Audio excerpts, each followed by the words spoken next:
आज के सेशन में हम सीखने वाले हैं कि घातांकीय संख्याओं के इकाई अंक को हम कैसे ज्ञात करें। तो इस तरह से अगर क्वेश्चन दिखाई देते हैं तो हम इस चुटकियों में इसे हल कर सकते हैं कुछ ट्रिक्स के माध्यम से। जैसे अगर मैं बात करूं कि इसका इकाई अंक कितना होगा, तो इसका इकाई अंक 0 होगा। और ये नेक्स्ट क्वेश्चन हमारे पास दिया हुआ है 781 की पावर 80, तो इसका इकाई अंक कितना होगा, तो इसका इकाई अंक 1 होगा।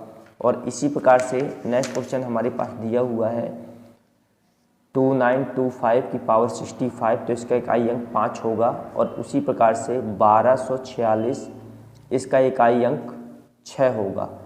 तो यह इस प्रकार से कैसे निकल जाता है, बहुत शॉर्ट ट्रिक में इसको हम आज समझने वाले हैं कि किस प्रकार से हम इसका इकाई अंक ज्ञात कर सकते हैं। ऐसी संख्याएं अगर हमें मिलती हैं तो इसके इकाई अंक हम कैसे ज्ञात करें।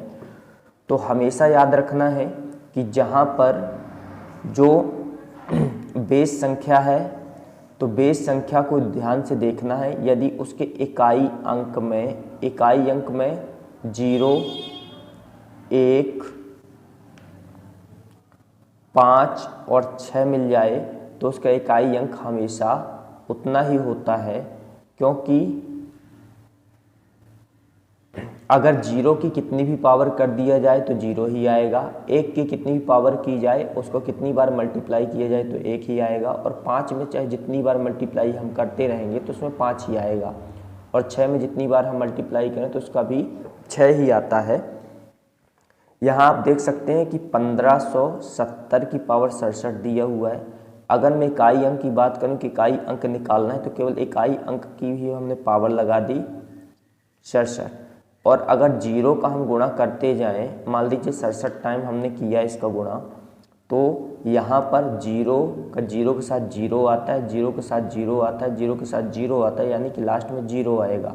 तो इस कारण से 0 की पावर अगर कुछ भी हो, चाहे जितनी बड़ी पावर हो, उसकी वैल्यू हमेशा, उसका यूनिट डिजिट, उसका इकाई अंक हमेशा 0 ही होता है। इस ट्रिक के माध्यम से हम कर सकते हैं। जैसे ये क्वेश्चन दिया हो 781 का इकाई अंक 1 कैसे आया, इसको देख सकते हैं। जैसे इसकी पावर 80 दी हुई है, तो हम अगर सोचें कि इसके इकाई अंक की हम पावर कर रहे हैं 80, तो हम इसको 80 बार या 80 टाइम्स इसका अगर मल्टीप्लाई हम करते जाएं, मान लीजिए 80 टाइम्स हमने इसका मल्टीप्लाई किया 1 को रिपीट करके, तो 1 एकम 1 होता है, फिर 1 एकम 1 आएगा, फिर 1 एकम 1 आएगा, फिर 1 एकम 1 आएगा। मतलब चाहे जितनी बार हम कर दें, चाहे जितनी बड़ी पावर इसकी हो जाए, उसमें इकाई अंक हमेशा 1 ही मिलेगा। तो इसके इकाई अंक 1 हो जाएगा। तो याद रखना है कि जिसके इकाई अंक पर 0 हो, बेस संख्या पर इकाई अंक पर 0 हो, 1 हो, 5 हो और 6 हो, तो उसका हमेशा इकाई अंक सेम ही रहता है। हमारे पास जो अगली संख्या दी हुई है 2925 के इकाई अंक 5 कैसे आ गया, इसको भी आप समझ सकते हैं कि यहाँ पर आप देखेंगे कि 5 का कितनी बार 5 के साथ अगर आप गुणा कर दें, चाहे अनलिमिटेड टाइम इसका करिए गुणा, तो हर हालत में 5 ही मिलेगा, क्योंकि 5 25 5 मिला, फिर 5 का 25, फिर 5 मिला, फिर 5 का 25 5 मिला, 5 का 25 5 मिला, 5 का 5 में 25 मतलब 5 मिला। तो इसी प्रकार से हमेशा ही 5 ही मिलता रहे, चाहे जितने टाइम्स करिए। n टाइम कर दीजिए इसका तो भी हमें 5 ही मिलेगा यूनिट डिजिट पर। इस कारण से इसका इकाई अंक हमेशा 5 ही होगा। अगली संख्या हमारे पास दी है 1246 की पावर 85, इसका इकाई अंक 6 किस प्रकार से आ रहा है। तो 6 का गुणा हम कभी भी 6 के साथ चाहे जितनी बार हम कर दें, हमेशा 6 ही मिलता है इकाई अंक। 6 36, इसका भी अगर 6 के साथ करेंगे तो भी 6 36, इसका 6 के साथ करेंगे तो भी 6 ही आएगा। यानी कि जितनी बार भी हम 6 का 6 में गुणा करते जाएंगे, चाहे n टाइम करें, अनलिमिटेड टाइम हम कर दें इसका गुणा, तो इसका यूनिट डिजिट 6 ही रहेगा। इस कारण से इसका यूनिट डिजिट 6 हो जाएगा।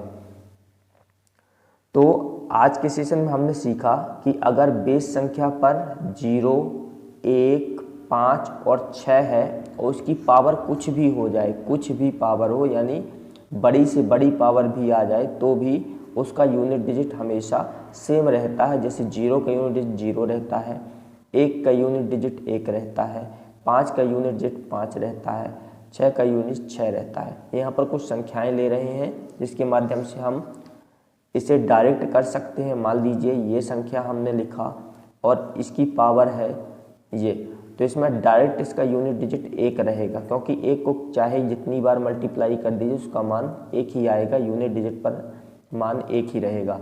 इसी प्रकार से ये संख्या भी आप देख लीजिए, अगर इसकी पावर मान लीजिए कुछ भी है, एक बड़ी पावर हमने ले ली, तो 0 को जितनी बार मल्टीप्लाई करोगे, चाहे 9830 टाइम्स इसका मल्टीप्लाई कर दो तो भी 0 ही आएगा, चाहे जितनी टाइम करिए 0 ही आएगा। तो इसका हम सीधे 0 लिखेंगे आंसर। इसी प्रकार से और भी नंबर हम ले सकते हैं, जैसे इसका नंबर हमने लिया और ये नंबर मान लीजिए 1000 टाइम दे रहे हैं इसकी पावर, तो 1000 टाइम अगर 6 का मल्टीप्लाई हम करते जाएं 1000 टाइम्स तक, तो भी 36 मतलब इकाई अंक पर 6 ही मिलेगा। तो यहाँ पर इकाई अंक हमेशा इसका 6 आ जाएगा। इसी प्रकार से अगर और भी संख्या में ऐसे देखें, जैसे ये दिया है 7895 की पावर 1200 या 1800 2000, चाहे जितनी पावर बना दें इसका इकाई अंक हमेशा 5 ही रहेगा, क्योंकि 5 का 5 में कभी भी हम गुणा करेंगे तो हमेशा 5 ही आएगा, क्योंकि 5 25 होता है, तो 5 का 5 में गुणा करने पर 5 आता है, इसका आंसर इसका इकाई अंक 5 ही रहेगा। तो आई होप ये ट्रिक आपको समझ में आई होगी। इस ट्रिक के माध्यम से हम चुटकियों में इनके इकाई अंक बता सकते हैं। ऐसी संख्याएं जो घातांक में दी हुई हैं और उसके इकाई अंक बताना हो तो सबसे पहले हम उसमें यही चेक करेंगे कि कहीं उसके बेस संख्या में 0, 1, 5 और 6 तो नहीं है। अगर ये है तो उसके इकाई अंक हमेशा यही रहता है। आई होप आज का सेशन आपको यूजफुल लगा होगा। यदि आप अभी तक हमारे चैनल पर नए हैं और आपने हमारे चैनल को सब्सक्राइब नहीं किया है तो हमारे चैनल को सब्सक्राइब कर दें, वीडियो को लाइक करें, शेयर करना बिल्कुल ना भूलें। मिलते हैं इसी प्रकार के और नेक्स्ट कॉन्सेप्ट में, तब तक के लिए जय हिंद, जय भारत।